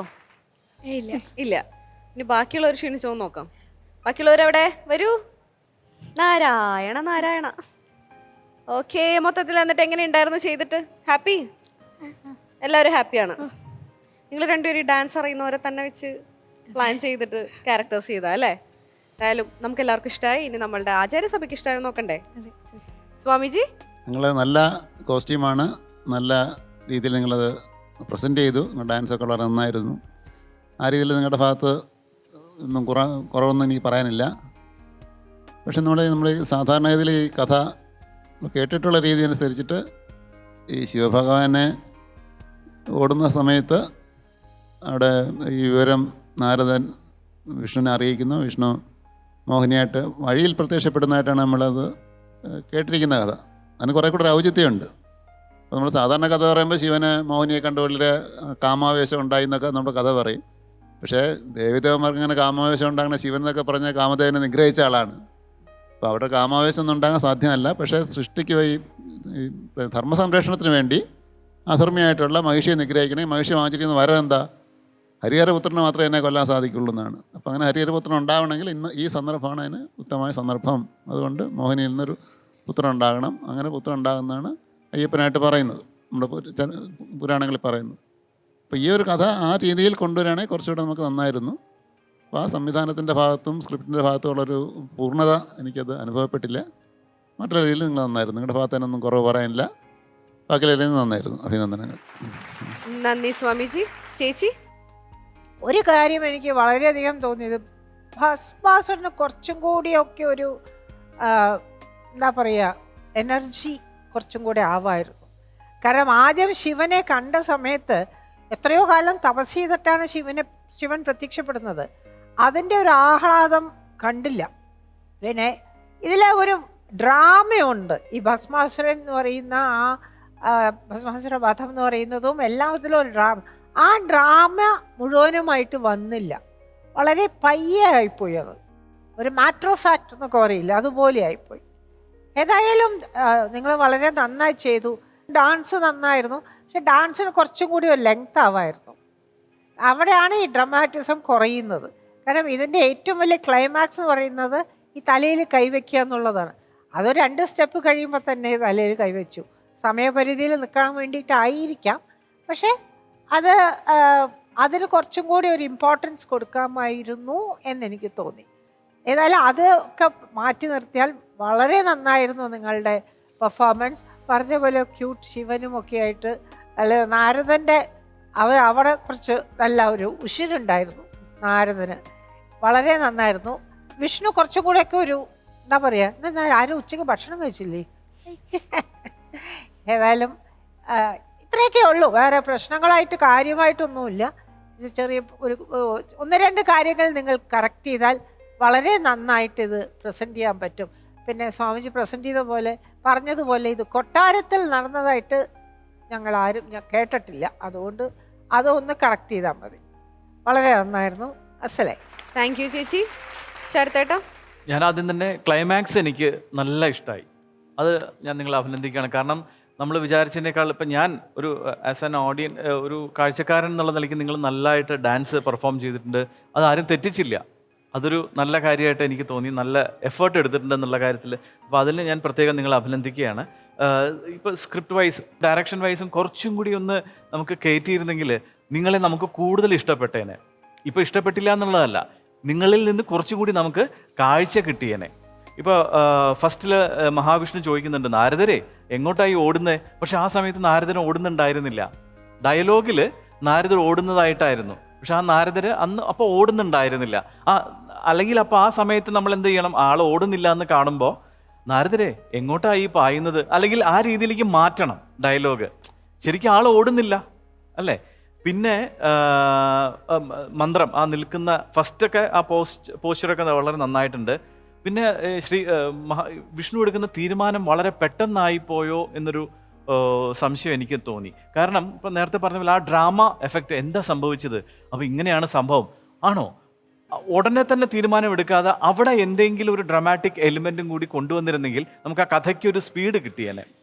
പിന്നെ മോഹിനി എൻട്രി ചെയ്യുമ്പോൾ ഭസ്മാസുരൻ വെറുതെ ഇരിക്കുന്നതായിട്ടാണ് നമുക്ക് ഈ കാഴ്ചയ്ക്ക് തോന്നുക. അപ്പോൾ അവർ നടക്കുന്ന സമയത്തൊക്കെ ഭസ്മാസുരന്, അപ്പോൾ അത് ഒഴിവാക്കാനായിട്ട് അവിടെ ഒരു നരേഷൻ ഉണ്ടായിരുന്നു. ഒടുവിൽ മോഹിനിയുടെ രൂപത്തിൽ വന്ന് ഭസ്മാസുരനെ മയക്കാനായിട്ട് ശ്രമിക്കുന്നു എന്നുള്ള നരേഷൻ വന്നു കഴിഞ്ഞാൽ പിന്നെ നമ്മൾ ലാഗ് കൊടുക്കാതെ ആ ഡാൻസിൽ തന്നെ സ്റ്റാർട്ട് ചെയ്തിരുന്നെങ്കിൽ നമുക്ക് ആരാണ് എന്നുള്ളതിലേക്ക് ആ അന്തം വിട്ട് ഒരു സൈഡിലേക്ക് അത്ഭുതത്തോടു കൂടി നിൽക്കുന്നതും പിന്നെ ആ ഡാൻസിൽ തുടങ്ങാമായിരുന്നു. ഇത് എൻ്റെ അഭിപ്രായമാണ് കേട്ടോ. ആ ലാഗ് നമുക്ക് ഒഴിവാക്കാമായിരുന്നു എന്ന് എനിക്ക് തോന്നി. അപ്പോൾ അത്തരം ചില കാര്യങ്ങളും കൂടി ശ്രദ്ധിച്ചു കഴിഞ്ഞാൽ ഇതിലും മനോഹരമായിരിക്കും. നിങ്ങളെല്ലാം നല്ല കഴിവുറ്റ കലാകാരികളാണ് എന്നുള്ള കാര്യത്തിൽ യാതൊരു തർക്കവുമില്ല. എന്തായാലും എല്ലാ ആശംസകളും, ഇതേ ഹാർഡ് വർക്ക് എപ്പോഴും നിലനിൽക്കട്ടെ കേട്ടോ. All the best. Thank you ശരത്തേട്ടാ. വിശ്വനാഥൻ സർ? പുരാണ പ്രസിദ്ധമായ മോഹിനി അവതാരം എന്നുള്ള ഒരു കഥാംശത്തെ കുട്ടികൾ മനോഹരമായി നമ്മുടെ മുമ്പിൽ രംഗത്ത് അവതരിപ്പിച്ച് കാണിച്ചു. നമ്മൾക്ക് അപരിചിതമായ കഥാപാത്രങ്ങളാണെങ്കിൽ പോലും ഒരു ദൃശ്യാവിഷ്കാരത്തിലേക്ക് കൊണ്ടുവരുമ്പോൾ നേരിട്ട് കാണുന്ന ഒരു നയനഭംഗിയുടെ ചാരുത അതിമനോഹരമായി എല്ലാവരും തന്നെ രംഗത്ത് അവതരിപ്പിച്ചു.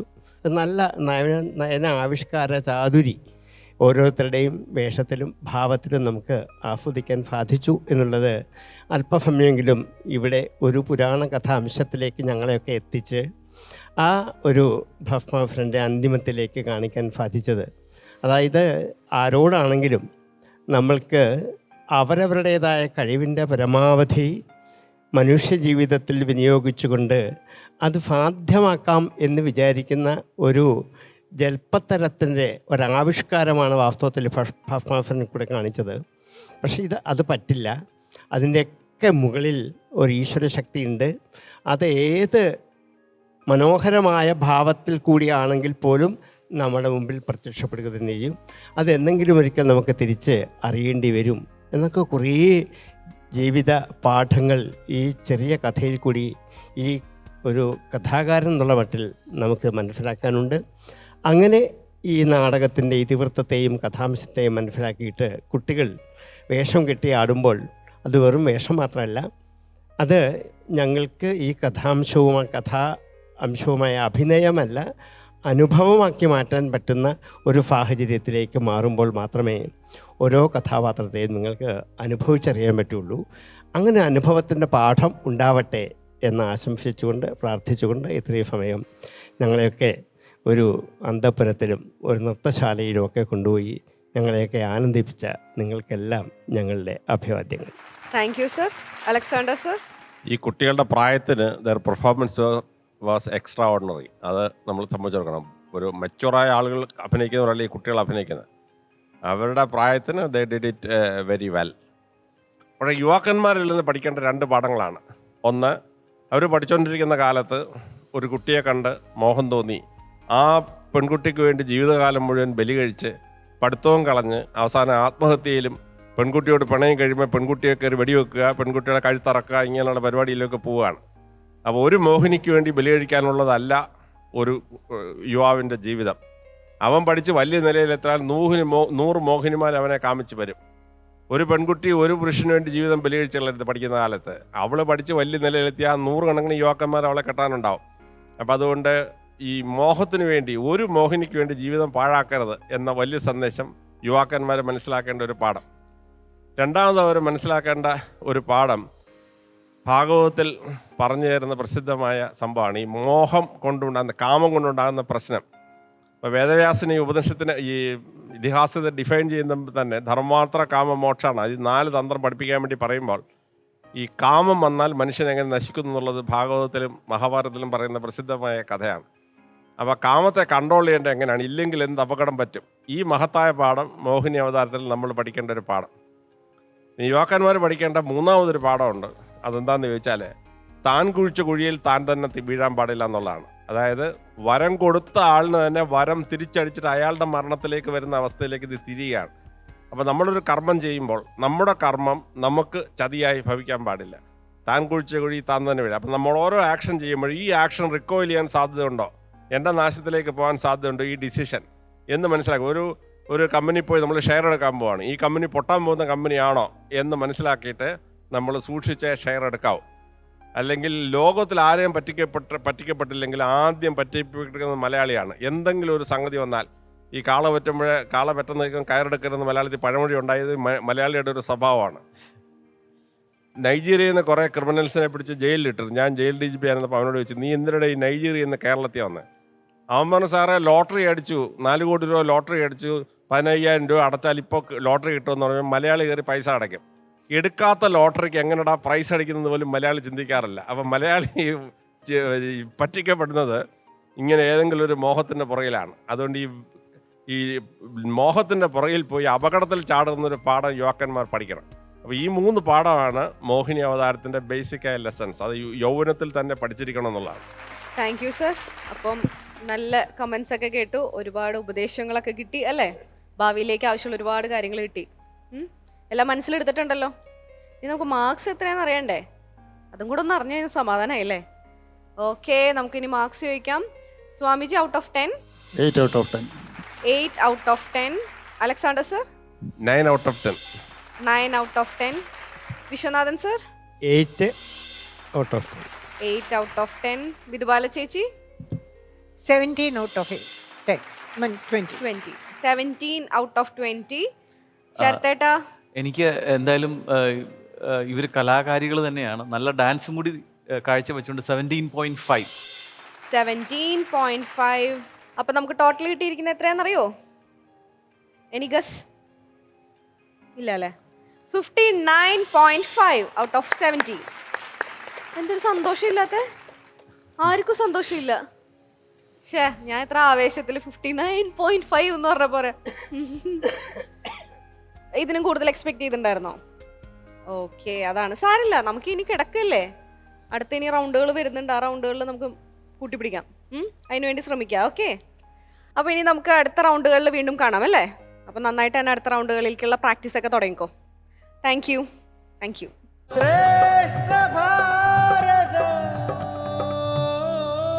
ശ്രേഷ്ഠ ഭാരതം പൈതൃക ഭാരതത്തിന്റെ ഇന്നത്തെ എപ്പിസോഡ് ഇവിടെ അവസാനിക്കാൻ പോവുകയാണ്. ഇന്നത്തെ വജ്രവ്യൂഹത്തിൽ ജനമേജയന്റെ സർപ്പസത്രം എന്നതിനെ ബേസ് ചെയ്തിട്ടുള്ള ക്വിസ് റൗണ്ട് നമ്മൾ കണ്ടു കഴിഞ്ഞു. അതിനുശേഷം മകരവ്യൂഹത്തിൽ മോഹിനി അവതാരത്തെക്കുറിച്ചുള്ള കൂടുതൽ കഥകൾ നമുക്ക് അറിയാൻ സാധിച്ചു. ഇത് കൂടാതെ തന്നെ നമ്മുടെ ആചാര്യസഭയിൽ നിന്ന് നമുക്ക് ഒരുപാട് നിർദ്ദേശങ്ങളും ഒരുപാട് കഥകൾ, ഒരുപാട് എക്സ്പീരിയൻസുകളൊക്കെ നമുക്ക് കിട്ടി. അതെല്ലാം നമ്മുടെ ഭാവി ജീവിതത്തിലേക്കും ഉപകാരപ്പെടട്ടെ എന്ന് പ്രാർത്ഥിച്ചുകൊണ്ട് ഇന്നത്തെ എപ്പിസോഡ് ഇവിടെ അവസാനിപ്പിക്കുകയാണ്. ആചാര്യസഭയ്ക്ക് നന്ദി, പ്രേക്ഷകർക്ക് നന്ദി, ശുഭദിനം.